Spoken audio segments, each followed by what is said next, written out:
Hello and welcome back to Mastering English Podcast, the place where we break down English for you. I'm your host, Alex. And I'm Sam. Good to be here, everyone. It's so good to have you joining us. And practical is exactly what we need today because I have to be honest, I am constantly struggling with this topic.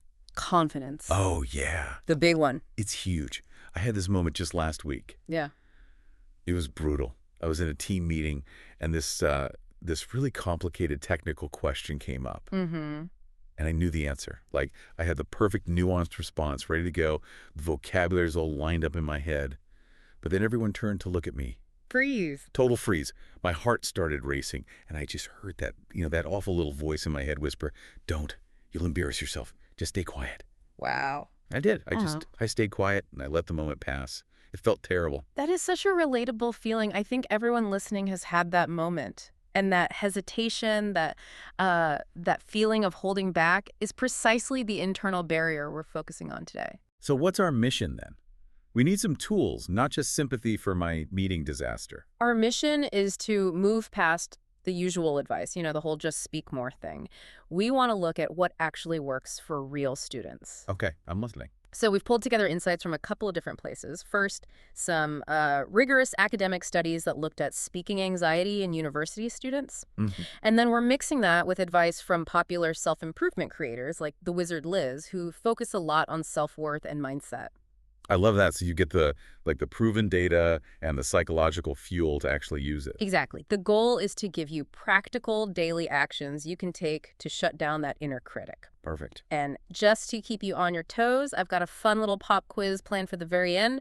We're going to test you on 5 key vocabulary words that we'll unpack today. Okay, challenge accepted. I am definitely going to ace this.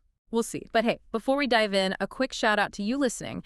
If you want to make sure you never miss one of these deep dives, please take a second to subscribe to the Mastering English podcast and like this episode right now. It really helps us out. Okay, let's get into it. This core issue, shyness, it feels like such a small thing, but from the source material, it sounds like it's actually a massive wall. It's a huge wall. The connection is incredibly strong.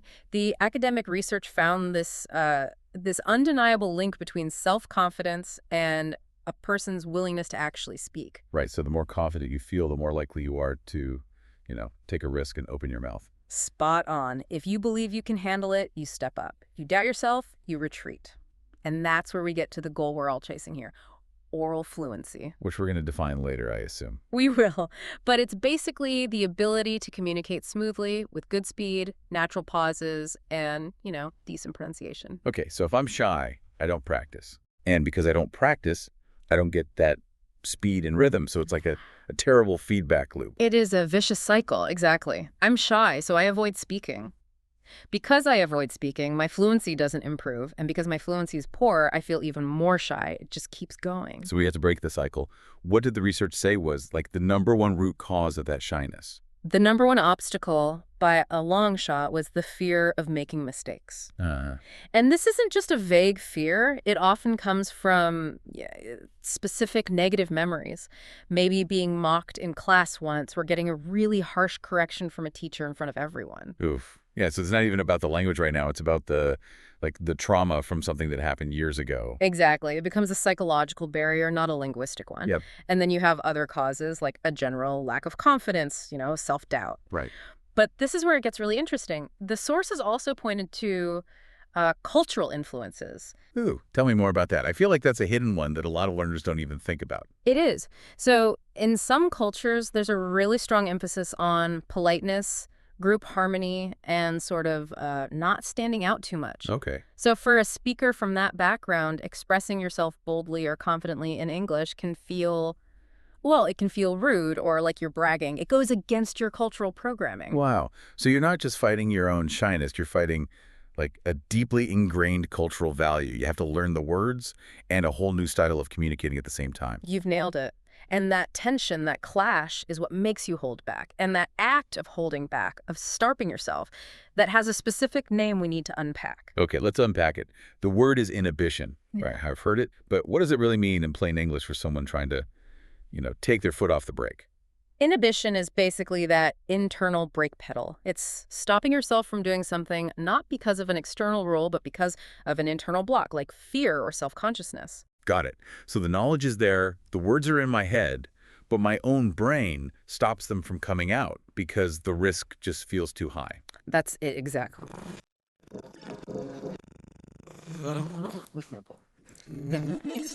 Hierarchy led to a significant inhibition of creative ideas from junior employees. Right, they were afraid to speak up. Exactly. Now, a casual one. I have a huge inhibition about dancing in public, even though I love music. I feel that one, and a weird one. My toddler has absolutely no inhibition about asking strangers for a bite of their food. Oh, yeah, no self-consciousness there at all. Okay, let's try a quick scenario. Go for it. So I've got this big presentation coming up, but I'm worried my fear of the Q&A part will create a huge inhibition and I'll just, freeze. That's a super common fear, but you can't let that self-doubt win. A good way to deal with that kind of inhibition is to practice the Q&A with a friend first. It sort of lowers the stakes. You have to actively try to overcome that inhibition. That helps. Just having the word for it, inhibition, makes it feel like something I can actually fight. That's the first step. And we often use powerful phrases with this word, like overcome an inhibition, lower your inhibitions, or talking about a specific kind, like social inhibition. Okay, so I know the barrier is inhibition. If we can get past that, what's the actual goal? Like, what does modern language teaching say we should be aiming for? This is such a critical shift in perspective. The old ways of teaching, like the grammar translation method, they focused almost entirely on grammatical competence. Oh, I remember those. Endless drills, verb charts. Right, and you could end up with students who could write a perfect essay but couldn't, order a coffee. That was me. I was great on paper, but terrified to speak. Exactly. So educators realized this wasn't working. The world was changing, and people needed to actually communicate. So the goal shifted. To what? To the ability to communicate effectively. That's the core idea behind communicative language teaching, or CLT. CLT. I hear that acronym all the time. What does it actually mean? It means the classroom becomes a place for real interaction, not just memorizing rules. Interaction is both the method and the goal. You learn by doing things, by communicating. So it's okay to make a mistake as long as the other person understands your message. Precisely. The focus is on communication flow, not perfect grammar. You use authentic materials like news articles or podcasts, and you talk about your own experiences. And the teacher's role changes too, right? They're not just a grammar police officer. Exactly. The teacher becomes more of a facilitator, a guide. They set up tasks and help clarify things, but they're not stopping you every 5 seconds to correct a preposition. That sounds so much less stressful. It is, and it's all in service of what's called communicative competence. This idea is huge. It says that knowing a language has 4 parts, not just one. 4 parts. Okay, break them down for me. This sounds like the blueprint. Okay, so first you have grammatical competence. That's the vocabulary, the sentence structure, the classic stuff. That. Second is sociolinguistic competence. That's knowing what's appropriate, not using slang in a job interview. Right. Context. Third is discourse competence. That's being able to connect sentences to tell a story or make an argument. It's about flow. Okay. And the fourth, this is the most important one for confidence. It's called strategic competence. Strategic competence, what's that? It's your ability to fix problems when communication breaks down. If you forget a word, can you describe it another way? If you don't understand, can you ask for clarification? Wow. Okay, that's a game changer. So it's not about being perfect, it's about having a plan for when you're not perfect. That's what kills inhibition. You got it. Fluency isn't about never making mistakes, it's about recovering smoothly when you do. And this leads right into another method called the natural approach. I've heard that name, Krashen. Stephen Krashen, yep. Yeah. The core idea of the natural approach is to create a low-stress environment that mimics how we learn our first language. It really emphasizes communication, and this is key, it limits direct error correction. Wait, hold on. No error correction. That sounds risky. Why don't I just keep making the same mistakes forever? It's a great question. Krashen's theory is that high stress and anxiety create what he calls an affective filter. Affective filter? Yeah, it's like a mental wall. When you're stressed, that wall goes up, and you can't actually absorb the language, even if you understand it. So the priority is to lower that filter, to make you feel relaxed. So if I'm terrified of being corrected, my brain literally just shuts down the learning department. That's the idea. The focus is on creating a calm environment where speech is never forced. It just emerges naturally when you're ready. And that idea of natural speech flow is what we need to define next. Okay, let's put the spotlight on that professional-sounding term. Oral fluency. Sounds like the ultimate goal. Is it just about talking fast? It's definitely not just about speed. Oral fluency is the ability to communicate easily and smoothly. And it's measured by three main things: your speed, your use of appropriate pauses, and the accuracy of your pronunciation. Appropriate pauses. That's interesting. So I talk really fast, but I'm constantly stopping and starting. Um, that's not fluency. Exactly right. Those hesitations show your brain is working too hard to find the words. True fluency has a natural rhythm. You pause for effect or to breathe, not because you're stuck. I see. Let's do some examples. A formal one. The ambassador demonstrated remarkable oral fluency, addressing the complex issues without hesitation. Okay. A casual one. My oral fluency in Spanish got way better after I started practicing with my friends online. Makes sense. And a weird one. My friend can order pizza with such incredible oral fluency, it's like he's reciting poetry. I want to hear that. Okay, let's do a quick role play. You start. You sounded so good in that meeting earlier. Your oral fluency is, like, really impressive. How did you get that good? Thanks. Honestly, I stopped trying to be fast. I realized that working on my rhythm and pausing for emphasis, that was the real secret to improving my oral fluency. Rhythm over rush. I like that. Yeah. And common phrases you'll hear with this are improve oral fluency, hinder fluent communication, or the big goal to achieve fluency. Okay, so we've talked about the barrier, which is inhibition, and the goal, which is oral fluency. Now let's get into the internal work, the mindset. The sources all agree on this, right? Confidence is something you build, not something you're born with. That is the single most important idea to grasp. Confidence is built step by step through action. It's not magic. It's a result. So just knowing all the grammar in the world won't make you confident. You have to actually do the scary thing. 100%. And this is where the growth mindset comes in. This is the absolute opposite of the fixed mindset, which is the enemy of fluency. Okay, so give me the quick and dirty difference between the two. A fixed mindset says, I'm bad at languages. I don't have the talent. I'll never be good at this. It sees your ability as, fixed. A mistake is proof that you're a failure. Right. A growth mindset says, I can get better at this with effort. A mistake isn't failure. It's information. It's a part of the process. So a fixed mindset sees a mistake and says, see, I'm terrible. A growth mindset sees a mistake and says, okay, what can I learn from that for next time? Precisely. If you have a fixed mindset, you'll always be stuck because you're trying to avoid the very thing you need to learn, which is making mistakes. That's a huge shift. It is. And this is where, reprogramming your mind comes in. The students in that university study, they talked about this. What did you say they did? They actively used positive self-talk. They would literally tell themselves things like, it's okay to make a mistake, or people don't care that much if I mess up, or just a simple, you can do it. They're becoming their own coach. Exactly. They're using affirmations, which are just positive sentences you repeat to yourself. You are consciously replacing that negative inner voice with a supportive one. Yeah. It takes time, but it works. It seems like you have to, catch the fixed mindset in the act and then immediately challenge it. That's the technique. The moment you hear your brain say, I'm so bad at speaking, you have to counter it with something specific and actionable, like, I'm struggling with this one tense, but I'm going to practice it for 10 minutes right now. I love that. Action over identity. Let's really stop and unpack this term. Yeah. I hear growth mindset all the time now. What's the real definition, and how do I actually get one? Great question. A growth mindset is the core belief that your abilities and your intelligence aren't fixed things you're born with. They are things that can be developed through dedication and hard work. So it's about focusing on the effort, not on some idea of natural talent. Exactly. You stop identifying as bad at English and start identifying as someone who is working to improve their English. I like that. Let's do the examples. Formal.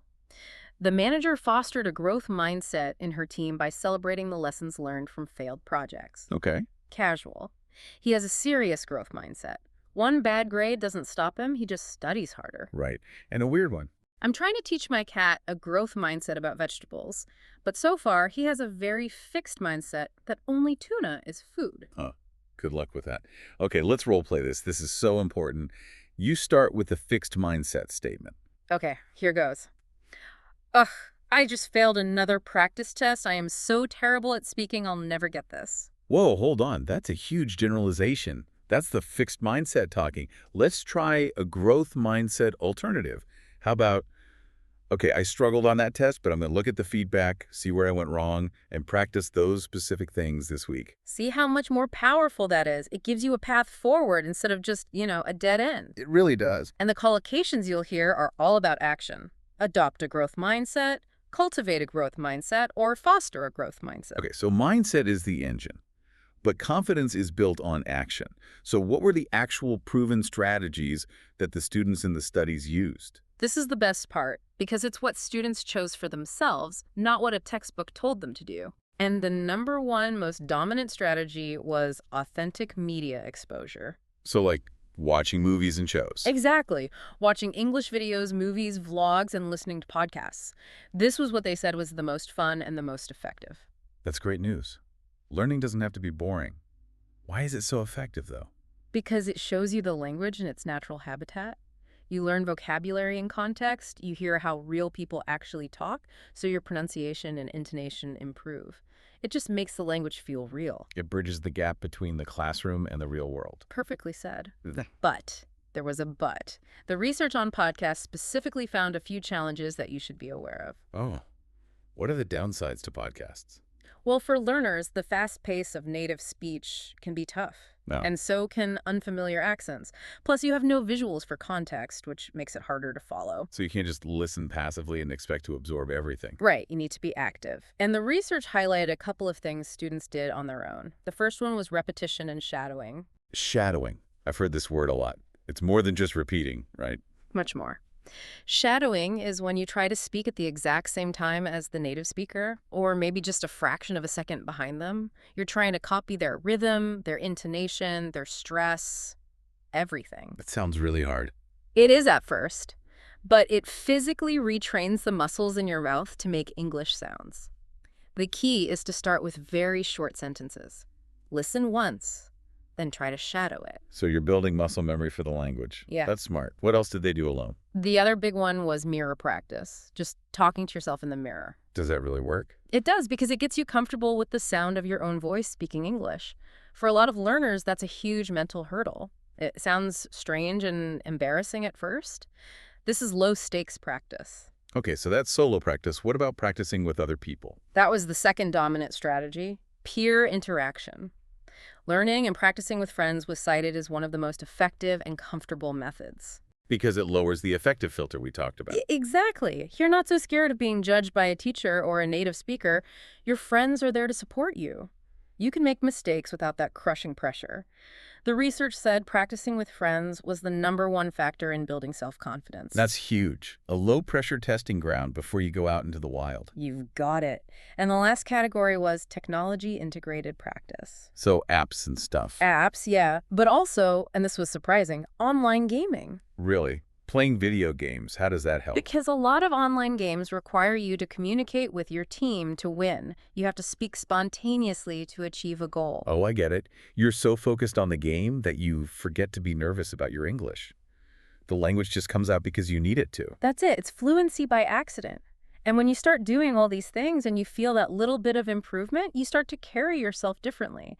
That confidence starts to become visible to other people. You start to, what was the word from the source?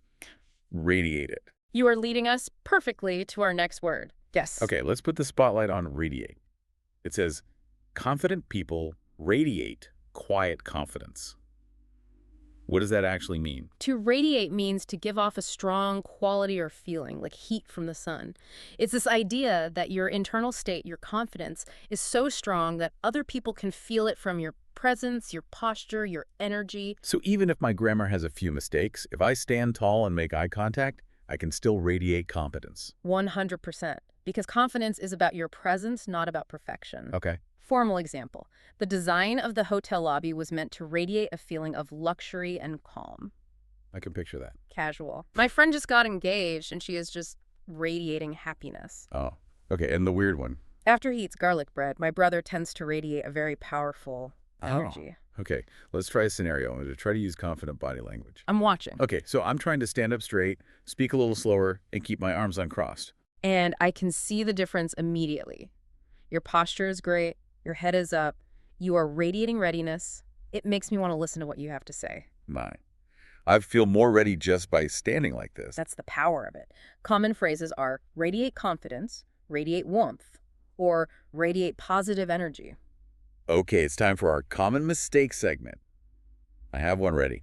If I want to say, I feel confident, can I say, I have much confidence about my speaking? Ah, that is such a common one. I hear it a lot.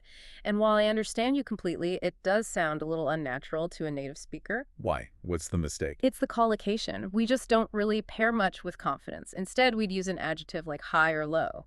Oh, So we've you would got say, I have high confidence in my speaking. Or even more naturally, just, I feel really confident when I speak. Or, I'm confident in my ability. got it. High confidence or I am confident. Okay, another one. Sure. People often mix up fluent and fluid. They might say, my speaking is very fluid. And that's wrong. It's not exactly wrong, but it's not the best word. We use fluent to describe the language ability itself. He is a fluent speaker. We use fluid to describe graceful movement. The dancer's movements were very fluid. So for speaking, stick with fluent. Fluent for language, fluid for movement. Got it. One more. Okay. The word self-confident. Learners sometimes say things like, she is a self-confident person. And what's the issue there? Again, it's not grammatically wrong, but it's a bit clunky. In everyday conversation, we almost always just drop the self. We just say, she is a very confident person. It's simpler and more natural. That is so helpful. Little tweaks that make a big difference. They really do. And that leads us to the final part of this puzzle, which is all about visibility and self-validation. The sources all said that confidence doesn't grow in hiding. That feels so true, but also so scary. It is. But you have to practice being seen. You have to choose visibility over safety, but in small, manageable steps. Like what? Like raising your hand in a meeting just once, or asking one question in class, or just starting a small conversation. You have to take these tiny risks to prove to your brain that it's safe. You're rewriting your own anxiety script. Exactly. And while you're doing that, your body language is doing half the work for you. Right. We talked about posture. Yes. Stand tall, make eye contact. And this is a big one. Speak slowly and clearly. Rushing your words is a classic sign of nervousness. Quiet confidence is calm. And uncross your arms. Yes. An open posture signals that you're present and not on the defensive. But this brings up a really important trap to avoid. Which is? Overcompensating. You know, when someone is trying way too hard to sound confident? Oh, yeah. Using huge, complicated words when a simple one would work. Or, like, bragging a lot. That's it, exactly. True confidence is quiet. It's calm, it's grounded, it doesn't need to prove anything. That loud, boastful behavior is often just insecurity trying to hide. It's operating in disguise. That is such a powerful insight. And that leads to the last step, right? Not waiting for other people to tell you you're good. The most crucial step, you have to move from needing external validation to practicing self-trust and self-praise. How do you build self-trust? By keeping tiny promises to yourself. If you say you're going to review 5 words, do it. Every time you follow through, you're telling your brain, hey, I can rely on me. And you have to be your own hype person. You have to be. You have to be the one saying, I'm proud of my effort today, or I made a mistake, but I handled it. When the validation comes from you, the fear has less power. And that idea of insecurity hiding. That's our last word to unpack. It is. Let's do it. Spotlight on disguise. You said insecurity can be in disguise. I thought that was just for, Halloween parties. Well, conceptually, a disguise is anything that's used to hide the true nature of something. It's an outward appearance that conceals the reality underneath. So in this context, arrogance is the disguise, and the reality underneath is fear. You have got it. That's the exact idea. Formal example. The journalist went into the war-torn country in disguise, pretending to be a relief worker. Got it. Casual. His constant joking was just a disguise for how sad he really felt. Oh, that's a deep one. And the weird one. My cat's innocent face is the perfect disguise for the fact that he's the one who knocked over all the plants. Huh, I knew it. Okay, let's roleplay that insecurity trap. Yeah. You be the person who is overcompensating. All right, here I go, putting on my boastful voice. Did you see my report? I use so many complex academic words. I am clearly the most intelligent person on this team. My vocabulary is immense. Whoa there. Sometimes that kind of talk is really just a disguise for feeling nervous, isn't it? You don't have to prove anything. Your work is good on its own. You're right. I was actually terrified they would think my ideas were bad, so I hid behind big words. The bragging was a total disguise. See? Perfect. Common phrases are a disguise for wear a disguise or to be in disguise. All right, we have covered so much ground today, but now it is time for that pop quiz I promised. Are you ready? I am so ready. Let's do this. Okay, question 1. That internal psychological block that stops you from speaking out of fear is called? That is inhibition, the inner brake pedal. Correct. Question 2. The technical term for speaking smoothly with good rhythm and flow is? That's oral fluency. You got it. Question 3. The belief that you can improve your abilities through hard work is known as A? A growth mindset, the most important thing. It is. Question 4. When your confidence is so strong that other people can see and feel it, you radiate confidence. Perfect. And last one. When arrogance is used to hide a deeper feeling of fear, we say the arrogance is a? Oh, disguise. 5 for 5. Excellent job. And to everyone listening, if you got all 5, fantastic work. That was a great review. So if we had to boil it all down to one central lesson today, what would it be? I'd say it's this. To achieve oral fluency, you have to overcome your inhibition. And the best way to do that is to adopt a growth mindset, take small actions that help you radiate confidence, and stop letting fear operate in disguise. I love that. It's all about those consistent small actions. And on that note, we have a micro challenge for you listening today. What is it? Your challenge is to use one strategy we talked about. Just one.